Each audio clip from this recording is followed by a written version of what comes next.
Olá, amadas! Eu sou a Kathleen, mãe do Eduardo, de 3 anos e meio. Estou na minha segunda gestação, atualmente com 8 semanas, e hoje eu vim conversar com vocês sobre o tema violência obstétrica. Sei que o tema é um tanto quanto pesado, mas eu acredito no poder da informação. Eu acredito que quanto mais vocês souberem, menos vulneráveis vocês estarão. Gostaria de deixar bem claro já no início desse vídeo que ele não é de forma alguma uma crítica aos profissionais da saúde. Ele é apenas uma forma de informar, de aumentar o conhecimento de vocês, gestantes, sobre este tema, que não é muito falado, fica um pouco nebuloso. Então, inclusive, eu faço parte da área da saúde e não tenho absolutamente nada contra nenhum profissional da saúde. Infelizmente, a violência obstétrica, ela ainda está presente no nosso meio, não tanto quanto já esteve, então um passado até um pouco recente. Você já deve ter ouvido falar alguma história de mães, amigas, até mesmo tias, que de alguma forma tiveram uma lembrança triste, uma lembrança que deixa um sentimento assim de negativo em relação ao parto. Eu vim aqui conversar também hoje com vocês, principalmente, por esse caráter informativo, o que é a violência obstétrica, até porque eu fiz um vídeo há um tempo atrás sobre a dor do parto. Ele teve uma repercussão, assim, alguns comentários bem negativos, e eu comecei a questionar o que leva uma mulher a ter um sentimento tão negativo em relação ao parto. E para mim, assim, veio muito forte que provavelmente foi um caso de violência obstétrica. Eu comecei a pesquisar um pouco mais e eu descobri que o que eu tinha de conceito de violência obstétrica estava bem errôneo. E até comecei a relembrar o meu parto, algumas situações que me incomodaram e que eu carrego comigo, assim, um sentimento negativo em relação àquilo, aquele momento, e hoje eu identifico como violência obstétrica. Mas isso eu vou contar pra vocês. Então, mas o que é violência obstétrica? Quando a gente escuta o termo, a primeira impressão que se tem é que a violência se dá por parte do obstetra, e na hora do parto. Então, eu também pensava assim, que a violência obstétrica é a violência que o obstetra, ele, na hora do parto, ele acaba causando ali a gestante, e a gente lembra muito de violência física, que acontece também. Mas, de fato, a violência, ela abrange tanto a física quanto a psicológica, e não apenas do médico obstetra, mas de toda a equipe. Ela abrange não apenas o horário do parto, na hora do parto, mas desde o pré-natal. Então, é o pré-natal, é o parto e o pós-parto, a puérpera, e não somente ela, mas assim como o seu bebê, ele também sofre violência obstétrica.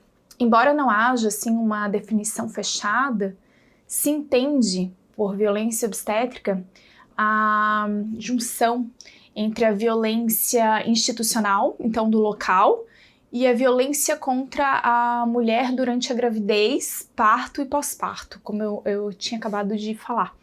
Então, pode ocorrer tanto no serviço público quanto privado.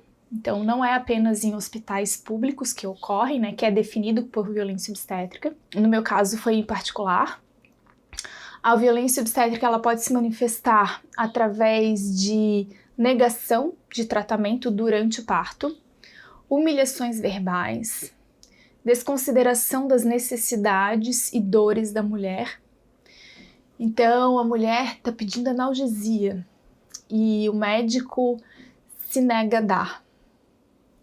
É um caso de violência obstétrica.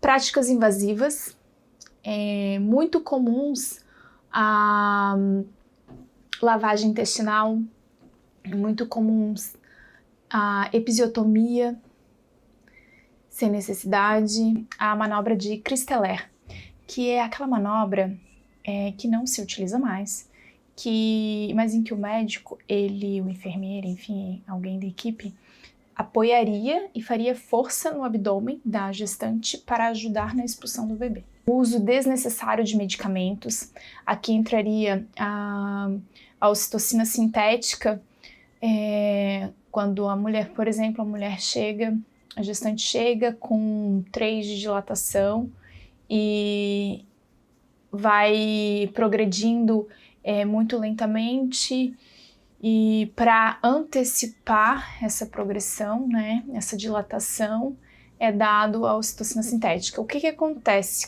quando a gente, além de todo malefício para o bebê, a ocitocina sintética, como é algo que o seu corpo não produziu, ela é sintética, gera uma contração que não é o seu corpo que produz. Então, a dor é muito mais intensa. Tem outros problemas que acarretam a utilização da ocitocina sintética. Tem casos que ela é necessária. Eu, por exemplo, tive que tomar, mas foi um caso, assim, à parte. Eu já estava com 27 horas de trabalho de parto, as minhas contrações começaram a diminuir, Dudu já estava encaixado, eu já estava com 10 de dilatação, mas eu não tinha mais força e começou a diminuir o tempo de contração. Então foi obrigada a tomar ocitocina para que aumentasse e eu conseguisse força para parir ele. Mas a ocitocina sintética ministrada no início do trabalho de parto, ela não é recomendada. Intervenções forçadas e coagidas, então fica nessa posição, a mãe não quer aquela posição e é coagida por alguma forma. Repensa, você tá parindo? Se o médico, que é a pessoa ali que você mais confia, né, quem tá ali, fala pra você, olha, se você não fizer isso, seu bebê tá correndo risco. Óbvio que você vai concordar e vai fazer o que ele mandar. Então, isso é uma forma de coagir. Desumanização e tratamento rude. Isso era muito comum, minha mãe relatou isso, minha sogra relatou isso. A minha sogra, ela tem um caso dela, esqueceram uma tesoura dentro dela, e gaze. Então, assim, foi bem complicado. E a minha mãe, ela disse que as enfermeiras derrubaram ela, para colocar de uma marca para outra, derrubaram. Tudo bem, acidentes acontecem, mas falavam para ela ficar quieta, para calar a boca, porque se ela aguentou para fazer, ela tinha que aguentar para sair.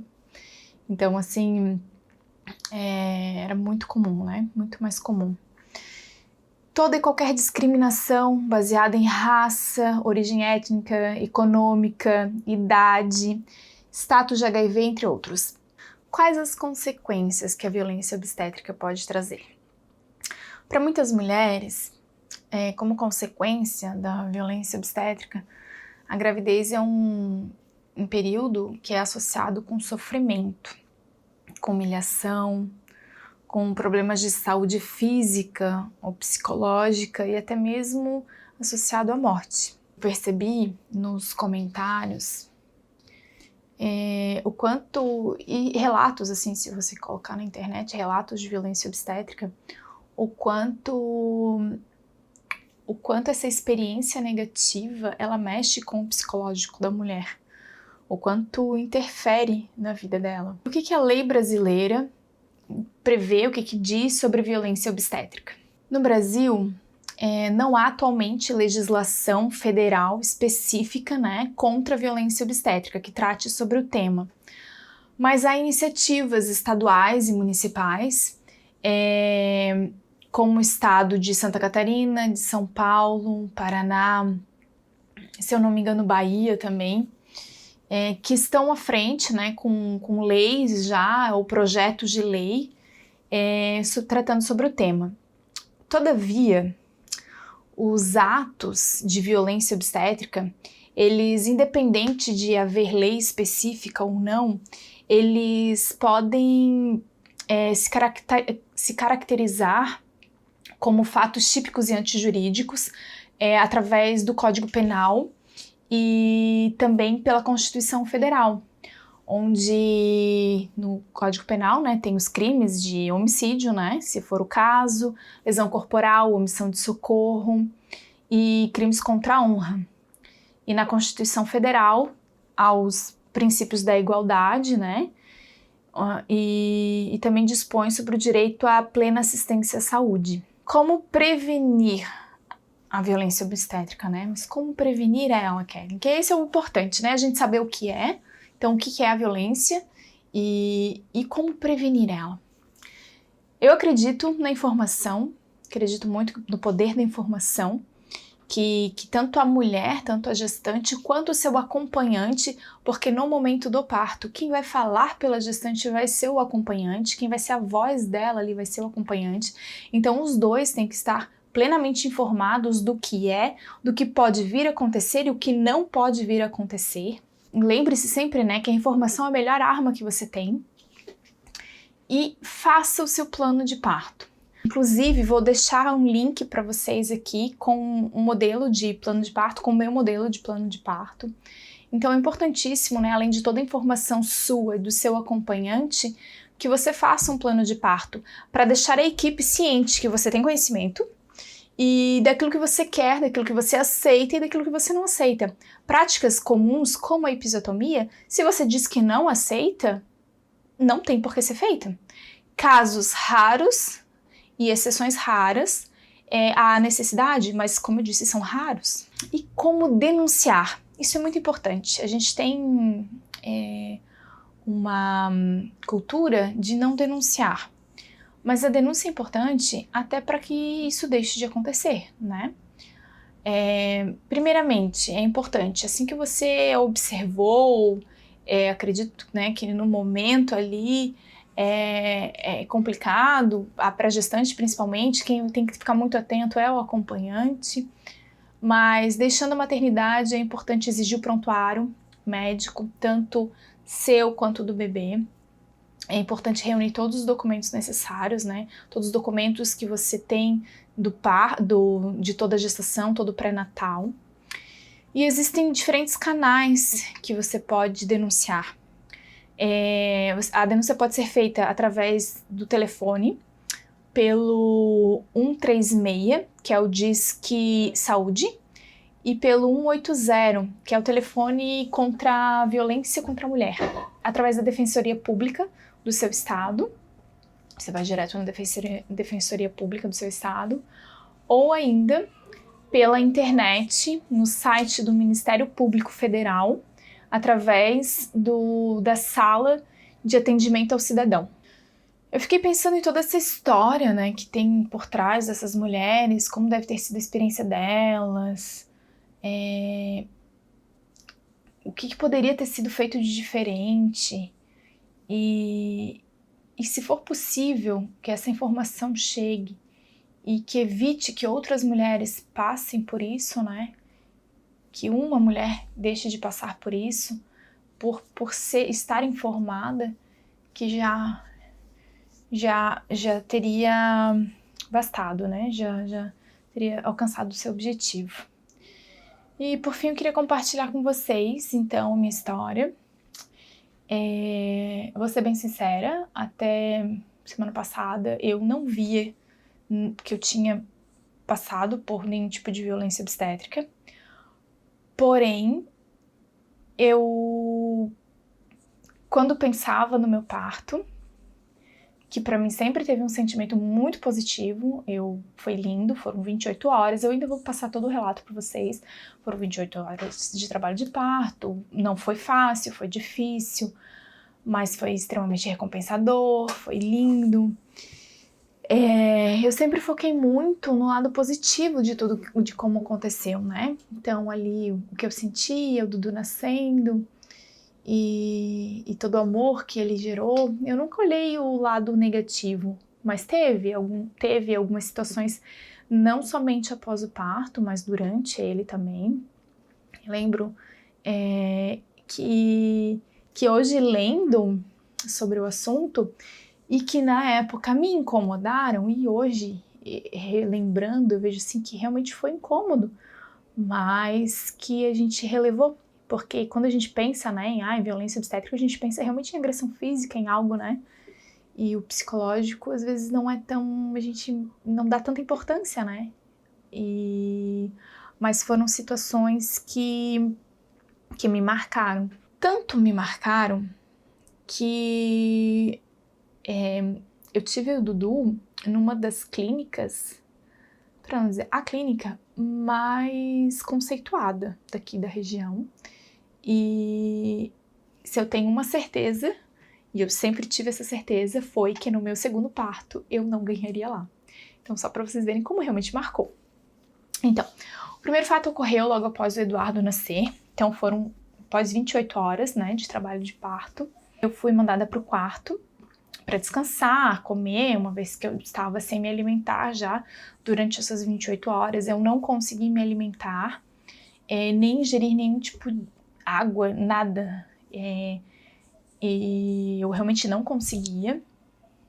Eu estava muito enjoada e era algo que eu não conseguia. Então eu estava extremamente fraca, debilitada. Eu, né, além de toda a força, enfim.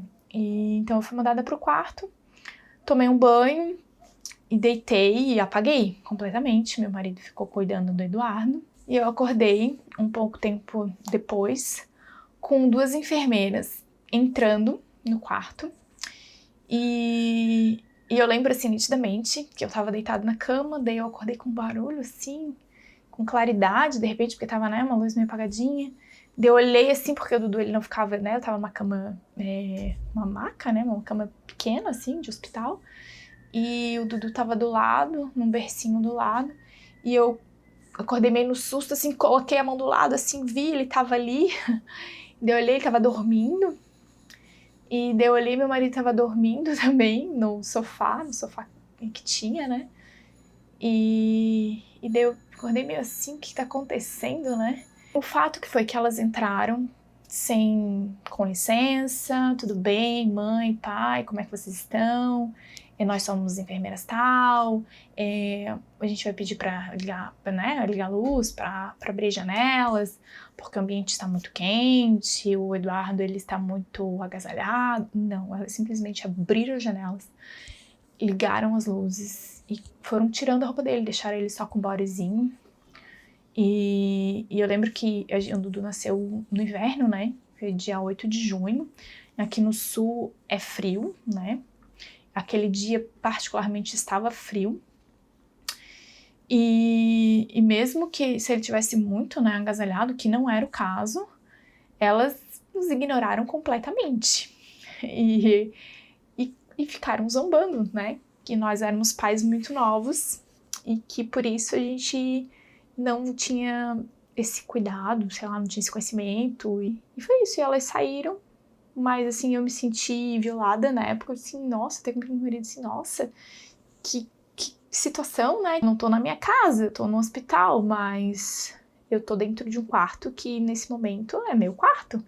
E entrar assim, sem pedir licença e já zombando da nossa falta de conhecimento, da nossa pouca idade, só aparenta ser pouca idade, né?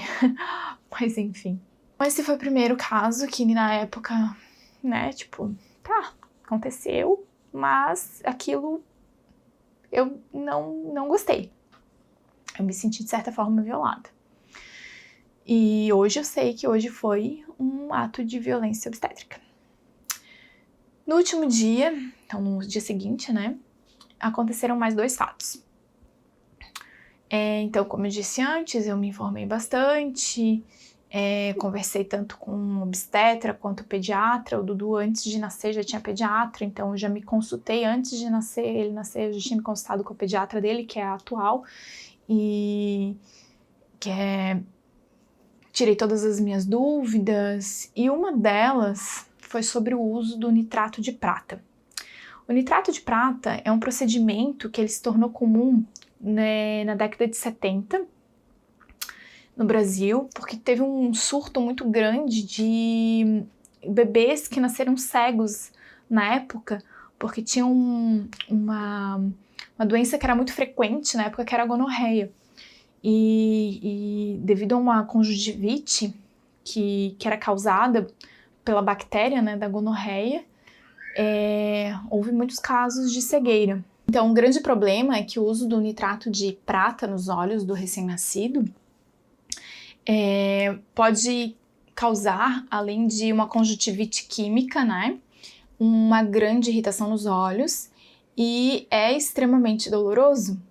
Até, né, eu lembro na época eu li relatos de militantes, né, do parto humanizado, sem intervenções desnecessárias, que falaram que pingaram o nitrato de prata nos olhos para saber qual que é a reação do bebê, né, como que ele sente, e que é extremamente doloroso. Isso me incomodou bastante na época, né? Sim, mas é necessário? Então, acontece que a gonorreia, ela hoje em dia não é uma doença assim tão comum, e ela é facilmente detectada através de exames, né, durante o pré-natal. Inclusive, exame este que eu fiz, foi até o último exame que eu fiz, justamente foi feito com a anuência da obstetra, em conversa com a pediatra, tudo, que me indicaram, faz o exame, a gente vai ver se tem ou não tem, né, eu sabia que não tinha, mas enfim, tem um exame ali, e daí vai saber se precisam ou não utilizar. As maternidades, elas são... o que acontece nas maternidades hoje é que com este exame e com a assinatura de um termo de responsabilidade, há justificativa, né, para não realizar esse procedimento, que é um procedimento normal, um procedimento comum. Todo bebê é pingado o nitrato de prata. Mas se não há a comprovação de que não há a gonorreia, a mãe não tem necessidade de fazer o procedimento, que é um procedimento doloroso, e era algo que estava no meu plano de parto, né, nos cuidados, que no plano de parto a gente coloca também os cuidados com o bebê, que eu não queria a utilização do nitrato de prata, tinha o exame anexado, e o termo de responsabilidade, o hospital né, a clínica que deveria fornecer. Acontece que conosco não foi bem assim. Então a gente informou, a equipe sabia, tudo bem, ganhei o Dudu. Uma médica de plantão que estava lá, que não foi quem em nenhum momento nos atendeu, mas que no outro dia, né, no dia da nossa saída, estava lá, ela entrou no nosso quarto, novamente, e totalmente exaltada, ela começou a nos chamar de responsáveis e que ela ia chamar o conselho tutelar. Então eu estava ali amamentando, eu lembro que eu estava amamentando e a gente ficou assim, meu Deus. E ela estava totalmente exaltada, eu lembro que na época ela estava grávida, ela estava com um barrigão e disse, meu Deus, gente, que empatia, né? E ela começou ela estava muito exaltada e o meu marido, assim, ele é uma pessoa bem calma. E ele pediu para ela se retirar, porque ela estava exaltada, e ele sabia que o quanto isso seria prejudicial pra gente, né? Pra mim, pro Dudu, enfim. E ela ficou ainda mais exaltada. Então ele repetiu o pedido, eu lembro que ele abriu a porta e pediu para ela se retirar, porque ela estava exaltada demais e não era o momento dela falar com a gente daquela forma. E que a gente tinha pleno conhecimento daquilo que a gente estava falando, a gente estava, né? E não era nada assim anormal. Ela saiu, enfim, veio outra enfermeira e ela disse que essa veio bem mais cuidadosa, conversou, aquela história de mãezinha. Só que ela nos coagiu, ela disse que se a gente não aceitasse colocar o nitrato de prata, eles não iam nos dar alta. Então, assim, eu não poderia sair com o Eduardo se eu não aceitasse pingar o colírio. Gente, pra mim, isso foi extremamente doloroso. Ah, mas isso não é nada, procedimento normal, que todo bebê passa. Eu tinha o conhecimento, eu tinha anuência de 2 médicas, a minha obstetra, eu tinha anuência da pediatra do Eduardo, Eu tinha um exame comprovando que não havia necessidade e simplesmente porque eles não quiseram aceitar, porque não sei, eu tive que pingar o nitrato de prata no olho do Dudu. Eu lembro que ele chorou horrores e eu chorei junto. Eu chorei muito. Eu lembro que aquilo doeu assim em mim.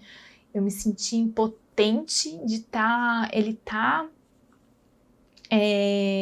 recebendo aquela, né, de estar sofrendo, enfim, tá doendo, né, tá sentindo dor e eu não poder fazer nada, sendo que eu já tinha, né, me armado de todas as formas, já feito um exame que então não valeu de nada e que era para ele, né, não passar por isso e ele teve que passar. Isso para mim foi algo assim que me marcou profundamente.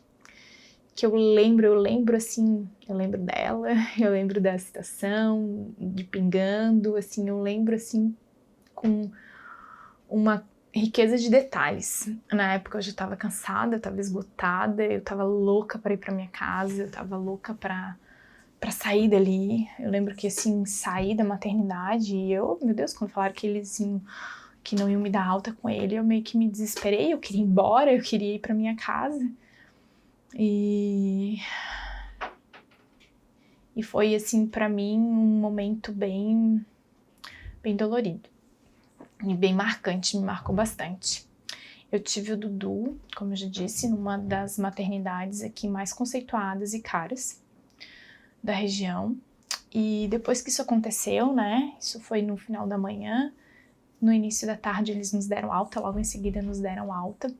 E antes da gente ir embora, veio alguém da administração, até a minha obstetra, que só participou do parto, enfim, e depois ela veio também antes e ela pediu desculpas pelos inconvenientes, né, pelo que aconteceu. Ela disse que ficou sabendo o que tinha acontecido e tal, porque a gente já tinha conversado antes, e ela pediu desculpas, né, ela não teve culpa, mas enfim. E veio alguém da administração, deixou um kitzinho, fralda, sei lá mais o que tinha, e nos pediu desculpas por todo o inconveniente que a gente tinha passado. E daí na época eu lembro que na hora de acertar as contas, né, da maternidade, não foi nos cobrado o uso da banheira, que na época era tipo R$600, uma coisa assim, utilização da banheira, não foi nos cobrado. E na época a gente deixou pra lá, a gente pensou, eu não imaginei que configurava violência obstétrica, em nenhum momento pensei que poderia denunciar, que poderia, né, fazer algo para que isso não acontecesse com outras mães. Eu achei realmente uma falta de cuidado, mas eu deixei por isso mesmo. A gente estava com outras preocupações, a gente queria ficar com o Eduardo, queria ir para casa, e daí já veio o puerpério e tudo mais, né? A amamentação, daí já chegou outro ciclo, outra coisa. Eu sei que marcas ficaram e o quanto a nossa vontade, quando ela é violada, o quanto isso fere, principalmente num momento tão vulnerável que nós estamos, que é no parto e no pós-parto. É um momento que nós estamos completamente vulneráveis e que qualquer agressão psicológica, física, o quanto marcam. Então, por mais que possa parecer, foi pequeno, mas me marcou profundamente. Tanto que, se eu tenho uma certeza hoje, é que se for possível, durante meu pré-natal, se for possível, tiver tudo certo, o meu segundo parto, ele vai ser parto natural, parto normal, mas vai ser domiciliar. Você que já passou por alguma experiência negativa, que já teve, que lembra do seu parto com uma imagem, com sentimento negativo, você não está sozinha.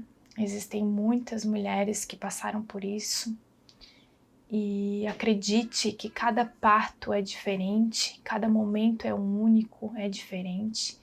E se você está gerando novamente uma vida, você tem uma oportunidade nova de ser a protagonista do seu parto.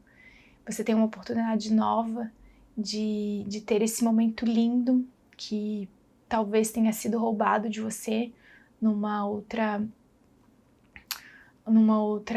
oportunidade, mas é uma oportunidade nova que você está tendo. Eu tenho certeza que vai ser diferente, eu tenho certeza que vai ser lindo. E se você é o seu primeiro parto, se arme o seu companheiro com toda a informação possível, faça o seu plano de parto e deixe ciente toda a equipe que você tem conhecimento, deixe ciente do seu desejo e tenha uma excelente hora, viva cada momento, viva esse momento único, lindo, maravilhoso, da melhor forma possível.